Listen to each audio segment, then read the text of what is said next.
Behindwoods நேயர்களுக்கு என்னோட வணக்கம். என்னோட பேர் கார்கி. என்னமோ ஏதோ எண்ணம் திரழுது கனவில், வண்ணம் திரழுது நினைவில், கண்கள் இருளுது நனவில்.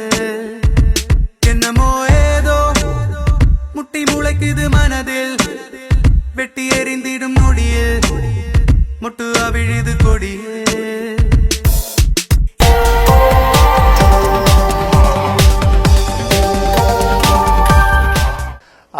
நான் எந்திரன் திரைப்படத்தில் 2 பாடல்கள் பண்ணியிருக்கேன், வசனங்கள் எழுதியிருக்கேன். நான் சென்னையில் தான் பிறந்து வளர்ந்தது, எல்லாமே சென்னையில் இங்கே தான் படித்தேன். என்னோட 12th என்னோட BE அண்ணா யூனிவர்சிட்டியில் கம்ப்யூட்டர் சயின்ஸ் டிபார்ட்மெண்ட்டில் பண்ணேன். முடிச்சுட்டு ஆஸ்திரேலியாவில் ஒரு 6 வருஷம் என்னோட மாஸ்டர்ஸ் PhD ரெண்டுமே முடிச்சுட்டு அதுக்கப்புறம் திருப்பி நான் இப்போது சென்னைக்கு அண்ணா யூனிவர்சிட்டியில் அசிஸ்டன்ட் ப்ரொஃபஸராக வேலை பார்த்துட்டு இருக்கேன். அதான் ஒரு பிரீஃப் இன்ட்ரோ. என்னமோ ஏதோ எண்ணம் திரழுது கனவில், வண்ணம் திரழுது நினைவில், கண்கள் இருளுது நனவில்.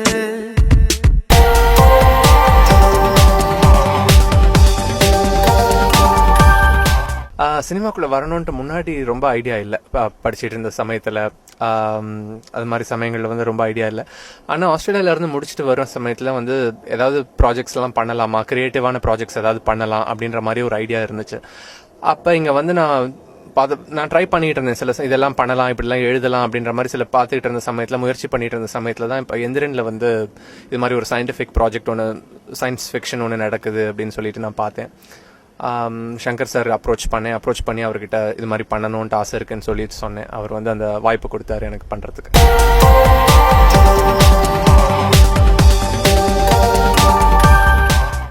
ஷங்கர் சார் ரொம்ப அவருக்கு குவாலிட்டி எக்ஸ்பெக்ட் பண்ணுவார். ஒவ்வொரு விஷயத்துல எந்த விஷயம்னாலும் நல்ல குவாலிட்டி வேணும்ன்ட்டு.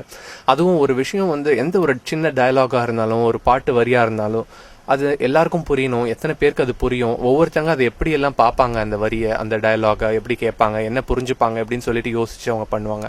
ரொம்ப ஒரு நல்ல அனுபவம் அவர் கூட வேலை பார்த்தது. ஏன்னா முதல் படத்துலேயே இவ்வளோ ஒரு இந்தியாவோட ஒரு டாப் டெக்னீஷியன் ஒருத்தர் கூட ஒர்க் பண்ணுறது, ஒரு டைரக்டர் கூட ஒர்க் பண்ணுறதுன்றது நிறைய பேருக்கு கிடைக்காத ஒரு வாய்ப்பு. அது எனக்கு கிடைச்சது நான் ரொம்ப சந்தோஷமாக ஃபீல் பண்ணுறேன்.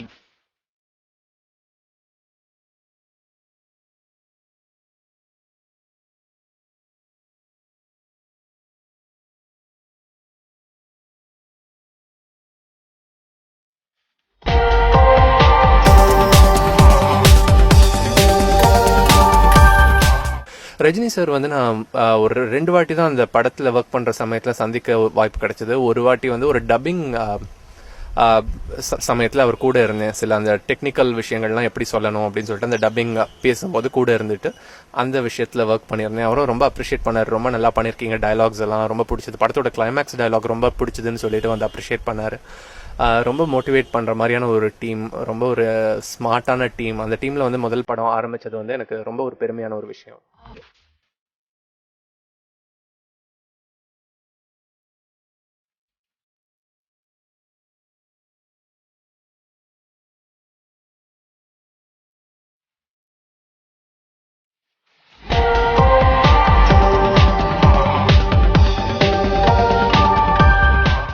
கோ படத்தில் ஷங்கர் சார் தான் எனக்கு இன்ட்ரடியூஸ் பண்ணி விட்டாங்க.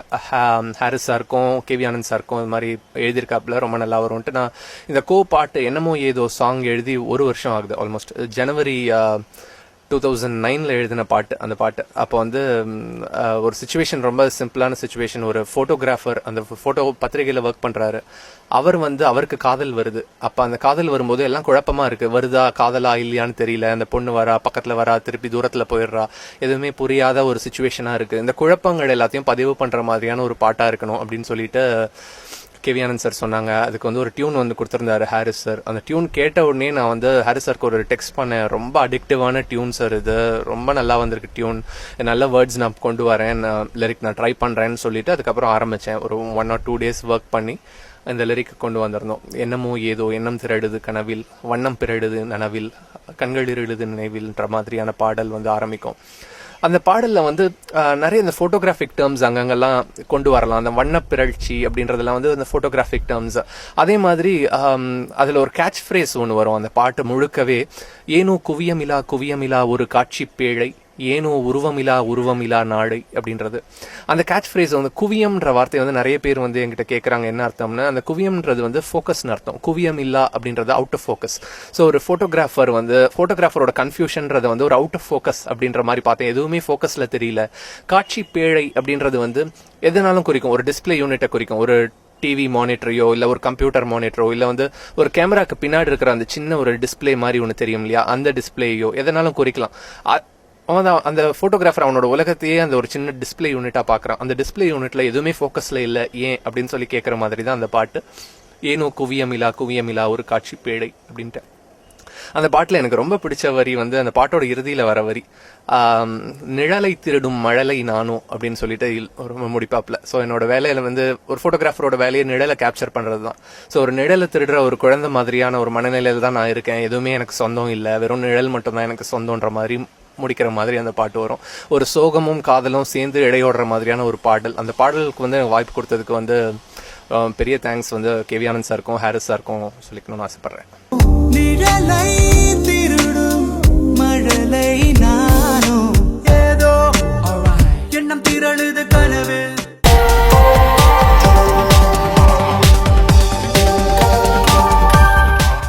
பயணம் படத்துல வந்து இன்ட்ரெஸ்டிங்கான ஒரு அனுபவம் அது. ஆக்சுவலி ராதாமோகன் சார் வந்து கூப்பிட்டாங்க, ஃபோன் பண்ணி கூப்பிட்டுட்டு ராதாமோகன் பேசுகிறேன் அப்படின்னு சொல்லிட்டு நான் சொன்னேன், சார் உங்கள் பெரிய ஃபேன் சார், உங்களோட மூவிஸ்லாம் ரொம்ப பிடிக்கும் சார் எனக்கு. அபியும் நானும் அதே மாதிரி மொழி படம் தான் எனக்கு பாடல்கள் ரொம்ப பிடிக்கும். அதுவும் உங்களோட நீங்கள் படத்தை எடுத்திருந்த விதமும் எனக்கு ரொம்ப பிடிக்கும் அப்படின்னு சொல்லிட்டு அவர்கிட்ட பேசியிருந்தேன். அவர் சொன்னார் ரொம்ப சந்தோஷம் பேசினது, நான் இப்போ புதுசாக ஒரு படம் ஒன்று பண்ணிட்டு இருக்கேன், பயணம்னு ஒரு படம் பண்ணிட்டு இருக்கேன் அப்படின்னாரு. ஸோ படித்தேன் சார், நியூஸ் எல்லாம் படித்தேன் அப்படின்னு. ஆமாம், அந்த படத்தில் பாட்டே கிடையாது, ஆனால் நீங்கள் வந்து ஒரு பாட்டு எழுதணும் அப்படின்னாரு. சார் என்ன சார் அப்படின்னு சொல்லி கேட்டப்ப, இல்லை படத்தில் உள்ள பாட்டு எதுவுமே வரப்போறது இல்லை, ட்ரெய்லருக்கான எங்களுக்கு ஒரு பாட்டு தேவைப்படுது, அந்த பாட்டு நீங்கள் வந்து பண்ணணும், என்னை வந்து மீட் பண்ணுங்க அப்படின்னாரு. போய் மீட் பண்ணப்போ சொன்னார், சப்ஜெக்ட் சொன்னார், லைட்டாக ஒரு 1 லைன் மட்டும் சொன்னார். ஃபுல்லாக ஒரு ஜேர்னி பற்றி தான் இருக்க போகுது. ஸோ ஜேர்னி பற்றி நீங்கள் என்னன்னாலும் எழுதலாம், எப்படினாலும் எழுதலாம், உங்களுக்கு கம்ப்ளீட் ஃப்ரீடம் கொடுக்குறேன் அப்படின்னு சொல்லிட்டு சொன்னார். சொன்ன உடனே ஒரு 2 days டைம் கேட்டு போயிட்டு அந்த பாட்டு முடிச்சு கொண்டு போனோடனே அவருக்கு ரொம்ப பிடிச்சிருச்சு அந்த பாட்டு. அந்த பாட்டோட ஒவ்வொரு வரியும் அவர் கோட் பண்ணி ரொம்ப என்ஜாய் பண்ணார். இவ்வளோ இப்படி ஒரு பாட்டு நான் எக்ஸ்பெக்ட் பண்ணல, ரொம்ப நல்லா வந்திருக்குன்னு அந்த பாட்டை ஒரு கரெக்ஷன் கூட சொல்லாமல் அந்த பாட்டை அப்படியே அப்ரூவ் பண்ணிட்டு உடனே ரெக்கார்டிங் போயிட்டு அன்றைக்கே ரெக்கார்டிங் முடிச்சுட்டு ரொம்ப சந்தோஷமான ஃபீலிங். அது அந்த பாட்டில் வந்து என்ன பதிவு பண்ணியிருக்கோம்னா, அந்த ஒரு மனித இனத்தோட பயணம் எப்படி வந்து ஒரு ஹியூமன் ரேஸ் வந்து ஒரு ஜேர்னி அப்படின்றத பார்க்குது அப்படின்ட்டு. நீர்ச்சிறை கிழிய கருவதன் பயணம், வார்த்தைகள் தெளிய மழலையின் பயணம், கோர்த்திடும் பொய்யில் குழந்தையின் பயணம், முடியும் அப்படின்ட்டு ஆரம்பிக்கும். கருவதன் பயணம், வார்த்தைகள் தெளிய மழலையின் பயணம், கோர்த்திடும் பொய்கை குழந்தையின் பயணம், முடியும் பயணம். ஒரு நீர்ச்சிறை வந்து கிழிஞ்ச உடனே ஒரு கருவோட பயணம் முடிஞ்சு போயிருது. அதே மாதிரி ஒரு வார்த்தைகள் தெளிஞ்ச உடனே மழலையோட பயணம் முடிஞ்சு போயிருது. அதே மாதிரி ஒரு முதல் பொய்யை எப்போ வந்து கோர்க்குதோ அதோட ஒரு குழந்தையோட பயணம் முடிஞ்சு போயிருது. அந்த பொய் கோர்த்தனதுக்கு அப்புறம் அது குழந்தை கிடையாது. ஸோ இது மாதிரி அந்த ஒரு பயணம் எப்படி ஆரம்பிக்குது அப்படின்னு சொல்லிட்டு, கனவுகள் குறைய இளமையின் பயணம், காதல்கள் மறைய முதுமையின் பயணம், ஊர் மறந்தொழிய மரணத்தின் பயணம், முடியும் அப்படின்ட்டு அந்த பாட்டு ஆரம்பிக்கும். அதே மாதிரி ஒவ்வொரு எலிமெண்ட்ஸோட பயணம், வானினை சேர தீயின் பயணம், பூமியை சேர நீரின் பயணம், வெற்றிடம் தேடும் காற்றின் பயணம், எல்லைகள் தேடும் வானின் பயணம் அப்படின்ட்டு. ஒரு காற்று வந்து எப்பவுமே வேக்யூமை தேடிக்கிட்டு போயிட்டு இருக்கோம், அதை போய் ஃபில் பண்ணணும்னு. அதே மாதிரி ஒரு தீ வந்து மேல் நோக்கி எரியும், வானத்தை நோக்கி அது பயணப்பட்டு இருக்குன்ற மாதிரியும், மழை வந்து பூமியை தேடி கீழே விடும், அதோட பயணம் கீழ் நோக்கி வருதுன்ற மாதிரியும் அந்த பாடல் முழுக்க போயிட்டு இருக்கோம். எனக்கு ரொம்ப பிடிச்ச வரி அந்த பாட்டில் வந்து, கிரகங்கள் மாறி கிரகங்கள் தாண்டி உயிரினை தேடும், உயிரினை தாண்டி எதுவென தேடும், தனையிழந்து வெளியினில் தேடும் மனிதனின் நெடும் பயணம் அப்படின்னு சொல்லிட்டு அந்த பாடல் முடியும்.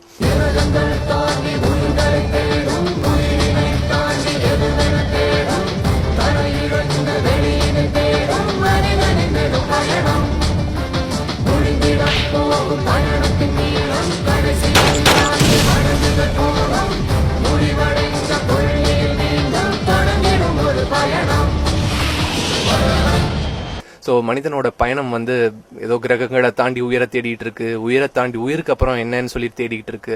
ஸோ தண்ணியை இழந்துகிட்டு வெளியில தேடிட்டு இருக்கிற மாதிரியான ஒரு பயணத்தை இந்த மனித இனம் மேற்கொண்டுகிட்டு போயிட்டு இருக்கு அப்படின்ற மாதிரி அந்த பாடல் முடியும். ரொம்ப ஒவ்வொரு வரியும் ரொம்ப என்ஜாய் பண்ணி பண்ணோம். ஒவ்வொன்றும் ஒரு பிலாசபிக்கல் தாட்டா அதெல்லாம் கொண்டு வந்து அந்த பாட்டில் வைக்க முடிஞ்சது வந்து ரொம்ப சந்தோஷமா இருந்துச்சு. பிரவீன் மணி வந்து ரொம்ப அழகான மியூசிக் ஒன்று கொடுத்துருந்தாரு அந்த சாங்க்கு.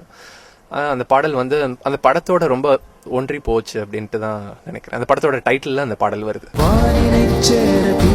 பயணம் பூமியைச் சேர நீரின் பயணம் வெற்றிடம் தேடும் காற்றின் பயணம் எல்லைகள் தேடும் வானின் பயணம்.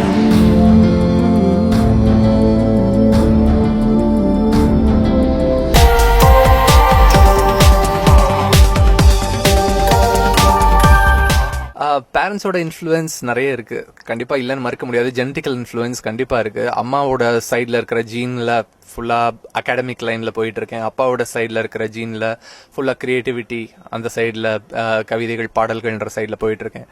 அதனால அது கண்டிப்பா இருக்கு. அது மட்டும் இல்லாம அவங்க கிட்ட இருந்து நிறைய கத்துக்கிட்டு இருந்தேன். சின்ன வயசுல இருந்து அப்பா தான் ரோல் மாடல், அப்பா தான் ஹீரோ, சூப்பர் ஸ்டார் எல்லாமே. ஸோ அவர் எப்படி எழுதுறாரு, எப்படி வந்து இது பண்றாரு, அவர் எப்படி ஒரு இசை கேட்ட உடனே அதுக்கு எப்படி வந்து அந்த இசையை எடுத்துக்கிறாரு, அது மாதிரியான விஷயங்கள் எல்லாமே அவரை பார்த்துக்கிட்டு நிறைய விஷயங்கள் நான் கத்துக்கிட்டேன். அவங்களோட இன்ஃப்ளூயன்ஸ் கண்டிப்பா நிறைய இருக்கு.